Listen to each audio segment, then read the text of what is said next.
Hello welcome guys to my channel. So आज मैंने एक काफ़ी डिफरेंट सी मूवी देखी नेटफ्लिक्स पे। So I thought to share with you guys. First and foremost मैं इसके जॉनर के बारे में बताना चाहूँगा। It's an American psychological thriller slash horror, आप इसको कह सकते हो। The name of this movie is Ma. And ये कोई मदरली अफेक्शन या मैटरनल अफेक्शन की कोई कहानी नहीं है, कोई माँ बेटी के प्यार की कोई कहानी नहीं है। In fact this movie reminds me of another such psychological thriller slash horror movie called as Run. Run, अगर आपको याद होगा, it was a good movie about a mother-daughter relationship, but not at all from the emotional context. It's from a psychological thriller context. So उसकी भी मैंने review दी है, आप देख सकते हो ऊपर, if you want to see. So this movie stars any known faces. Well, Luke Evans and leading role में है Octavia Spencer. Octavia Spencer is generally known as this sweet lady, middle-aged lady, comedian जो कभी कभी comedy acts भी करती हैं। इनकी last film मैंने देखी थी थंडर फोर्स। थंडर फोर्स में काफ़ी अच्छी एडोरेबल सी एक कैरेक्टर का रोल प्ले किया था इन्होंने। And she was in the leading role itself in the movie, and Thunder Force का भी मैंने रिव्यू यहाँ पे दिया हुआ है। You can check that out. So what's this movie all about? Well, जैसे मैंने कहा, it's an American psychological thriller slash horror. So जब हॉरर की बात होती है, मैंने पहले भी कुछ इस तरह की मूवी में, रन में भी मैंने ऐसा कहा था कि the real horror is not exactly through creatures, is not exactly through those crazy looking guys जो भूत बन के आते हैं. No, the real horror is some strange people living in the society among us, जीते जागते लोगों से कभी कभी हमें ज़्यादा डर लगता है या लगना चाहिए दैन जो भूत वगैरह होती है।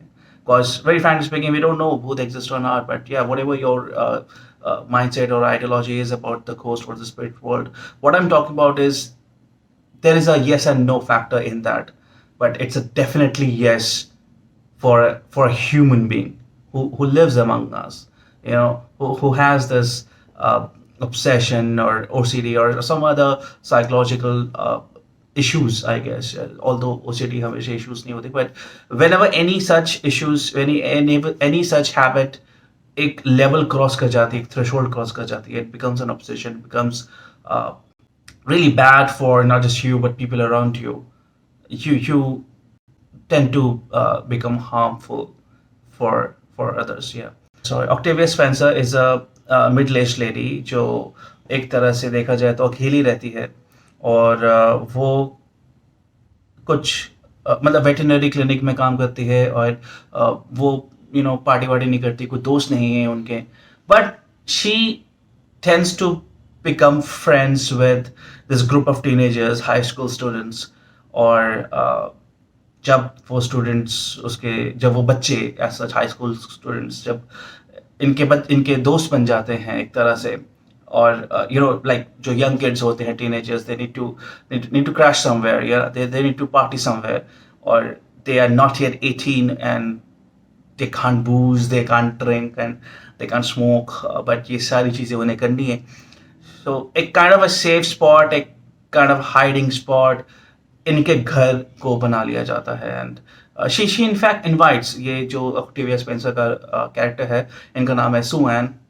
सुएन इनको बुलाती है अपने घर पे, आपकी बेसमेंट में पार्टी कर लो यार, कोई दिक्कत नहीं, but just be safe and stuff like that. So initially the first letter 30-40 minutes आपको ऐसा दिखता है कि ओके, ऑक्टेविया स्पेंसर का जो कैरेक्टर है सुएन की, she is pretty helpful to those teenagers. वो सिर्फ बच्चों को एक प्लेटफॉर्म दे रही है कि चलो आओ पार्टी करो, एंजॉय करो, and that's it. I guess it turns out to be like a dream for quite a lot of teenagers कि भैया हम पार्टी वार्टी नहीं कर पाते, कहाँ जाएंगे पार्टी करने, जहाँ जाते हैं पुलिस आ जाती है या फिर अंडर 18 देख के हमें भगा देते हैं, तो यहाँ पे वीकेंड क्रैश, कोई हमें पूछने वाला नहीं है, कोई देखने वाला नहीं है।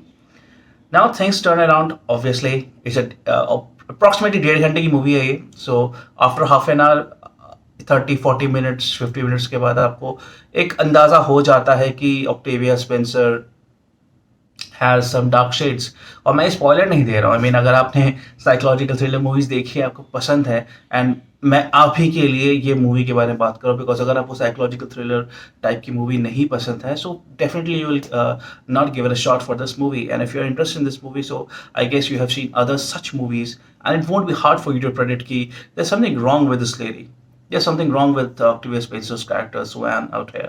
So you're just waiting for the time जब वो मास्क गिरेगा एंड वो अपना ट्रू सेल्फ द साइकोपैथ वो अनवील करेगी। वो होता है ऑलमोस्ट 1 घंटे के बाद। मैं क्योंकि नो स्पॉइलर रिव्यू दे रहा हूँ, सो मैं सीक्रेट्स या जो स्टोरी प्लॉट्स के जो ट्विस्ट एंड टर्न्स हैं उसके बारे में बात नहीं करूँगा। देयर आर फ्यू कैरेक्टर्स, मैं उनके भी नाम नहीं ले सकता, because somewhere down the line they would contribute to the story and it will be kind of spoiler stuff, but what predominantly along मोटा मोटा ये जो स्टोरी है माँ, ये इनिशियली हमें दिखता है कि ऑक्टेविया स्पेंसर का जो कैरेक्टर है, she gives that motherly affection कि बच्चों को आओ पार्टी कर लो, मेरे घर में ही पार्टी कर लो, उनके लिए खाना बना देती है, उनको उनको उनके साथ पार्टी करती है, उनके साथ डांस करती है, फोटोग्राफ्स लेती है, उनके साथ सेल्फीज वगैरह।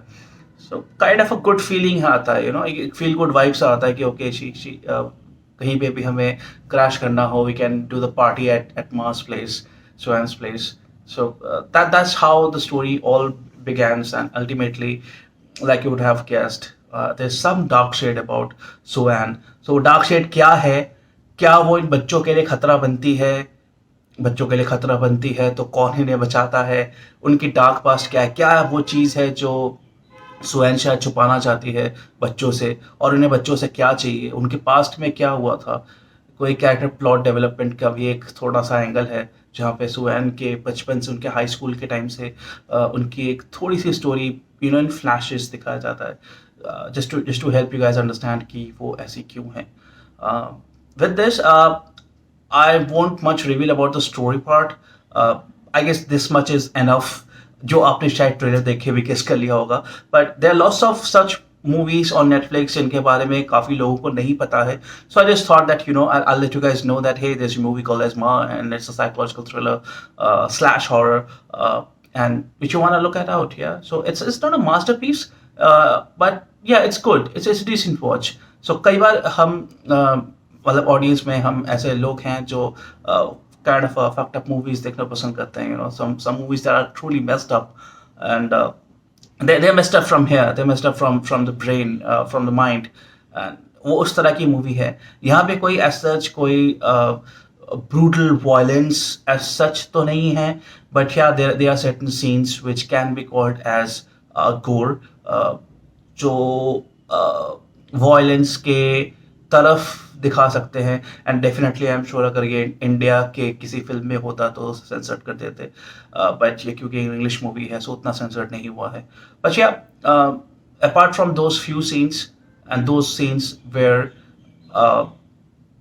क्या कहें उसको, ब्रूटल कहें, because this again is a subjective thing. किसी के लिए 100 ब्रूटल है, किसी के लिए हॉस्टल ब्रूटल है, किसी के लिए नहीं है वो, किसी के लिए वो फाइनल फैंटेसी ब्रूटल है, एंड किसी के लिए फाइनल फैंटेसी इज लाइक ना, I won't call that brutal, I would call Wrong as brutal. या सो ऐसे सब्जेक्टिव डिबेट्स तो होते रह सकते हैं, but what I can say is कि हाँ, दे आर शायद फ्यू सीन्स जहाँ पे आप सोचोगे कि ओके मुझे नहीं देखना। सो हाँ, एक आध दो सीन्स हैं, उन सीन्स के अलावा पूरी मूवी में ऐसा कोई वायलेंस, कोई ऐसा ब्रूटल वायलेंस नहीं है। ओके, अब मैं इस मूवी के स्टैट्स के बारे में बात करूंगा। ये प्लम हाउस प्रोडक्शन के टेबल से आया है, स्टूडियो से आया है, and Blumhouse production we all know ये होम ग्रोन फिल्म मेकर्स को प्रमोट करता है, और यूजली अमेजोन के साथ इनका टाई अप है, तो जो लोकल फिल्म मेकर्स है, इंडिजीनियस फिल्म मेकर्स है, उनको प्लम हाउस प्रोडक्शंस काफ़ी प्रमोट करता है। सो ये वन ऑफ दोज मूवीज़ हैं जहाँ पे I guess the very objective is to let's make a movie that is messed up in the head, उस टाइप की मूवी है ये। बट आई एम श्योर ये उस लेवल की मूवी नहीं है जिस मूवी लेवल के मेस्ड अप मूवीज़ मैंने पहले भी देखे हैं, या अगर आपको ये जॉनरा पसंद है तो आपने ऑफ कोर्स इससे भी ज़्यादा देखे होंगे। सो ये 100 टाइप का नहीं है, हॉस्टल टाइप का नहीं है, रॉन्ग टर्न टाइप का नहीं है, बट मैं इसलिए इसको स्टार्टिंग में ही इसको रन से कंपेयर किया था। सो मुझे कहीं ना कहीं रन जैसा ही लगा था, ऑल द रन में there was no such brutal scenes. यहाँ पे कपल ऑफ 3 और 4 सीन्स जहाँ पे थोड़ा बहुत ऐसे देखा है, जैसे मैंने कहा था कि देयर आर सम मोमेंट्स जहाँ पे हो सकता है बोलोगे ओके मुझे नहीं देखना. सो अपार्ट फ्रॉम दो scenes there is not just brutal, no no brutal scenes. जैसे मैंने कहा था स्टैट्स के बारे में बात करते हैं. इसकी बजट थी ऑलमोस्ट $5 million, और कितना इन्होंने कमाया again those very humble $5 million. 61 $61 million. So you can imagine कितना प्रॉफिट हुआ है 5 million के अगेंस्ट 61 million. Awesome, awesome.